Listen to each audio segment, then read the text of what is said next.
New mummy's எல்லாருக்குமே இந்த மாதிரி ஒரு குக்கி செஞ்சு கொடுங்களேன். நல்லா ஃப்ளேவர்ஃபுல்லாக அவங்களுக்கு ஒரு எனர்ஜைஸ்டான ஒரு ஃபீல் அவங்களுக்கு கொடுக்கும். ரொம்ப சிம்பிள் இன்க்ரீடியன்ஸ் தான், நல்லா வந்து லாக்டேஷனுக்கு ஹெல்ப் பண்ணுற மாதிரி உள்ள இன்க்ரீடியன்ஸ் தான் இந்த ரெசிபியில் நம்ம ஆட் பண்ணியிருக்கோம். ஸோ இதுக்கு நான் வந்து ஃப்ளாக் சீடையும் ஹெம்ப் சீடையும் ஃபர்ஸ்ட் கிரைண்ட் பண்ணி வச்சுக்கிறேன். அண்ட் ரோல் ஓட்ஸையுமே நான் கிரைண்ட் பண்ணி நான் எடுத்துருக்கிறேன். இதில் வந்து நான் பனக்கற்கண்டு யூஸ் பண்ணியிருக்கேன் சுகருக்கு பதிலாக. அதோட நம்ம வந்து பட்டரையும் ஆட் பண்ணி நல்லா ஸ்மூத்தாக நம்ம வந்து மிக்ஸ் பண்ணி வைக்கிடுவோம். அதாவது நரநரப்பு தன்மை இல்லாமல் ஸ்மூத்தான மாதிரி மிக்ஸ் பண்ணிக்கலாம்.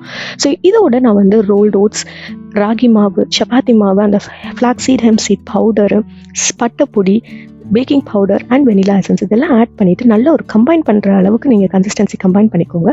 கம்பைன் மோஸ்ட்டாக ஆன உடனே அதோட கொஞ்சம் வால்நட் பவுடரையும், வால்நட் நல்லா திரிச்சு வச்சுருக்கேன், அதையும் ஆட் பண்ணிட்டு சாக்கோ சிப்ஸையும் ஆட் பண்ணி நல்லா மிக்ஸ் பண்ணி வச்சுக்கலாம். நல்லா பால் மாதிரி ஆன பிறகு ஒரு 10 to 15 மினிட்ஸ் நான் ஃப்ரிட்ஜில் வச்சு எடுத்துக்கிடுறேன்.